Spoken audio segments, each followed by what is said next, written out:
Hello viewers, আসসালামু আলাইকুম। আশা করি সকলেই ভালো আছেন। আজকের ভিডিওতে আপনাদের দেখাবো একটি মেন সুইচ কীভাবে কানেকশন করতে হয় পল্লী বিদ্যুৎ সিস্টেমে। যে সমস্ত আপনারা মেন সুইচগুলো রয়েছে তো সেগুলো কীভাবে কানেকশন করবেন তো সেটা দেখাবো আজকের ভিডিওতে। তো সম্পূর্ণ ভিডিওটি মনোযোগ সহকারে দেখবেন, তাহলে আশা করি আপনারা বুঝতে পারবেন। ভিডিওটি না টেনে সম্পূর্ণ দেখানোর। তো এখানে আপনারা দেখতে পাচ্ছেন যে একটি এমইপি মেন সুইচ রয়েছে। তো এটা সাধারণত 4 টার্মিনালের। তো এই দুইটা টার্মিনাল আর এই দুইটা টার্মিনাল, এখানে এটা কিভাবে কানেকশন করতে হয় তো সেটা দেখাবো।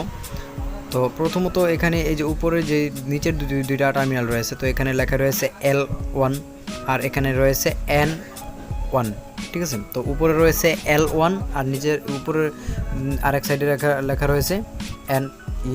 তো এটা কিভাবে আপনারা কানেকশন করবেন তো সেটা দেখাবো। প্রথমত আমি এখানে বোর্ডটাতে আমি লাগিয়ে নিই। তো এখানে এই বোর্ডটা হলো একটি এমইপির বোর্ড আর মেন সুইচটাও কিন্তু এমইপিরই। তো এক একজনে কিন্তু এক এক জায়গায় এক এক সিস্টেমে কাজ করা হয়। বিশেষ করে ঢাকার কাজের সাথে আমাদের কাজ একটুও মিল নাই। তো এটা আমি অনেক ভিডিও আকারেও দেখেছি এবং সরাসরিও আমি দেখেছি যে কাজের সাথে কোনো মিল নাই। তো এরকমভাবে আপনারা টেস্টার দিয়ে সুন্দর করে মাপগুলো নিয়ে নেবেন যাতে একুরেট হয়। তো যাতে আপনার এটা যাতে একুরেট হয়, তো তারপর হয়তো যদি ভিতরে দিয়ে তার নেন তাহলে মার্কারের প্রয়োজন হয় না, আর যদি আপনি যদি না করেন তাহলে হয়তো মার্কারের প্রয়োজন হয়। তো যাই হোক, আমি তারগুলো ভিতর দিয়ে নিব আপনাদেরকে একটু দেখানোর স্বার্থে আমি এখানে দাগগুলো দিয়ে নিলাম। এখন আমি এগুলো স্ক্রু দিয়ে লাগিয়ে দিব।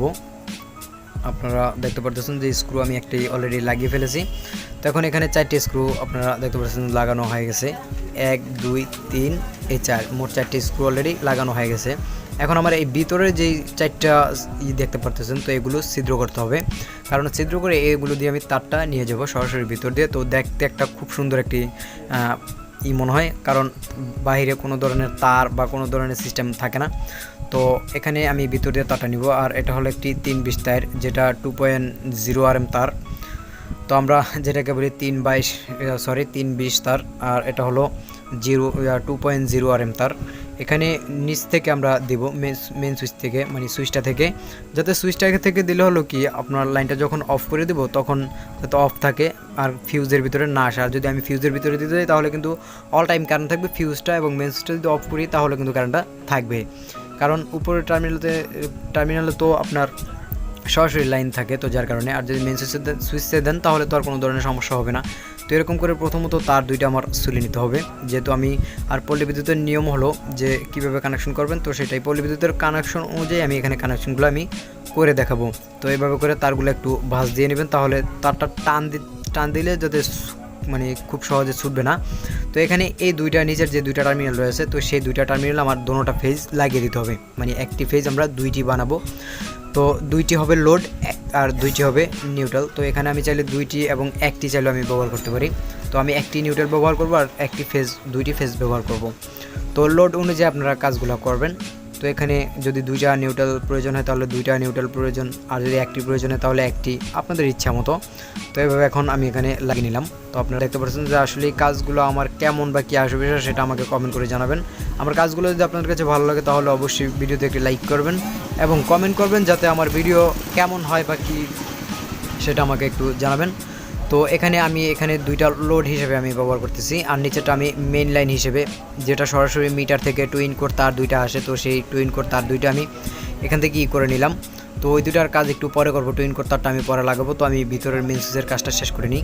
তো এরকম করে দুইটা তার সুলে নিয়ে আবারও সেই একই সিস্টেমে বাস দিয়ে নিতে হবে। বাস দিয়ে নেওয়ার পর উপরে যে দুইটা টার্মিনাল রয়েছে তো সেই টার্মিনাল দুইটাতে লাগিয়ে দিতে হবে আমার মেন সুইচের ইটা। তো আপনারা এই যে উপরে দুইটা টার্মিনাল দেখতে পাচ্ছেন। তো এখানে বাস আপনারা সিলেক্ট করে নেবেন, যে সাইডটা ভালো হয় আপনারা সেই সাইডটা করে নেবেন।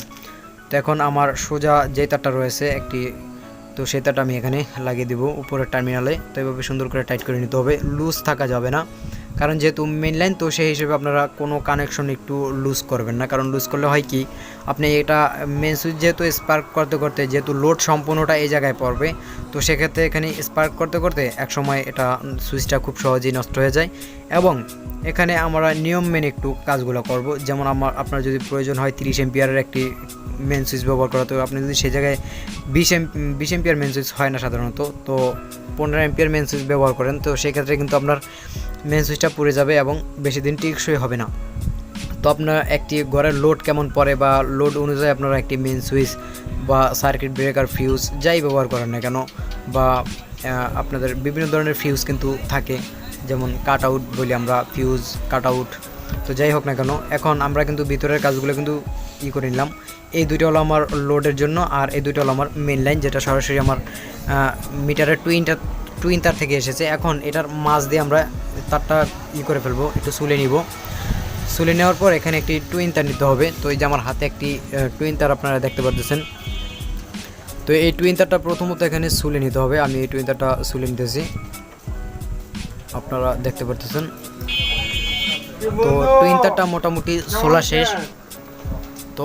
সোলা শেষ। এখন এটা মেইন যে লাল তারটা রয়েছে, তো সেই লাল তারটা এখানে দোনোটা তার এখানে আমি সুলে নিতে হবে। তো যাই হোক, এখানে লাল তারটা আমার লাগাতে হবে মেইন লাইনে। তো এখানে মেইন সরাসরি যেটা আমার ইটে চলে গেছে, তো সেই জায়গায় মেইন সুইচের যেই নিচের যে সুইচের টার্মিনালটা রয়েছে, সেই টার্মিনাল দুইটাতে কিন্তু আমার লাইনটা চলে গেছে। তো আমার এখন এটা ভালো করে টাইট করে লাগিয়ে দিতে হবে, প্লাস দিয়ে আমি মুড়িয়ে নিব যাতে এটা লুজ কালেকশন না করতে পারে। তো যার কারণে এখন এটা সুন্দর করে দেখতে পাচ্ছেন বাস দিয়ে নিয়েছি। এখন এটাতে ট্যাপিং করতে হবে, মানে ট্যাপ পাচাতে হবে। মোটামুটি কিন্তু আমার কাজ শেষ পর্যায়ে। আশা করি আপনারা বুঝতে পারলেন যে কীভাবে একটি মেন সুইচ সেটিং করতে হয়। তো আমার এখানে কমপ্লিট কাজ হয়ে গেছে। এখন এই জায়গায় যে বডি, মানে আর্থিংয়ের যে বডিটা দেখতে পারতেছেন, এটা থেকে বডিটা দেওয়ার কারণ হলো যদি আপনার নিউট্রাল মার খেয়ে যায় বা অন্য কোনো ধরনের সমস্যা হয়ে থাকে, তাহলে আপনি সেটা যাতে শুধু আর্থিং দিয়ে আপাতত করতে পারেন বা এরকম কিছু সুবিধার জন্য এটা দেওয়া হয়েছে। এখন আপনি এভাবে আর্থিং তারটা সুলে একটু বাস করে নেবেন, মানে নিউট্রাল তারটা, নিউট্রাল তারটা এভাবে বাস করে নেবেন। নিউট্রাল তারটা বাস করার পর উপর দিয়ে বা নিচ দিয়ে আপনার যে জায়গায় সুবিধা হয়। তো আমি ছিদ্রটা উপর দিয়ে করেছি, তো সে কারণে আমি উপর দিয়েই এগুলো করব। আর যেহেতু আমাদের গ্রাম অঞ্চলের কাজ শহরের কাজের সাথে নাও মিলতে পারে, আমি আগেই বলেছি যে আমাদের কাজের সাথে শহর যেমন বিশেষ করে ঢাকার কাজ মিল নেই। বিশেষ করে এই সমস্ত কাজ যেমন ওয়্যারিং, আপনার মেন সুইচ, তারপর অন্যান্য কাজ যে সমস্ত রয়েছে, বিশেষ করে ওয়্যারিংয়ের দিকটা একটু পার্থক্য রয়েছে কানেকশনগুলোতে, এর বেশি কিছু না। তো এখন এই জায়গাতে আমার একটি 320 যে তারটা রয়েছে বা 2.0 RM যে তারটা রয়েছে, তো সেটা হলো এখানে ভালো করে পেঁচিয়ে দিতে হবে। আর এটা হলো নিউট্রাল তার, আর এটা ভালো করে এখানে প্যাচটা দিয়ে দিতে হবে। আর যদি আপনারা ভালো করে প্যাচটা দিয়ে দেন, তাহলে কোনো ধরনের সমস্যা হবে না। তো আমার মোটামুটি কিন্তু কাজ শেষ পর্যায়ে চলে এসেছে। এখন এই দুইটা ভালো করে স্টেপ মেরে নিতে হবে। আর ট্যাপটা মারার সময় দেখবেন যে কোনো দিকে ট্যাপটা কি, আর ভালো মানের ট্যাপ আপনারা নিশ্চিন্তে ব্যবহার করবেন। তো এখন আপনাদেরকে দেখাই যে আমি কীভাবে কানেকশনটা করেছি। প্রথমত আমার এই যে এখানে দুইটা লাইন আপনারা দেখতে পাচ্ছেন যে ভিতরে ঢুকেছে, কিন্তু দুইটা এক হয়েছে ভিতরে গিয়ে, এবং এখানে নিচে সাইডে আর্থিংটা রয়েছে, আর এই জায়গায় রয়েছে আমার ইটা। তো এখানে আপনারা দেখতেই পাচ্ছেন কীভাবে আমি কানেকশনটা করেছি। তো আশা করি আপনারা বুঝতে পারলেন।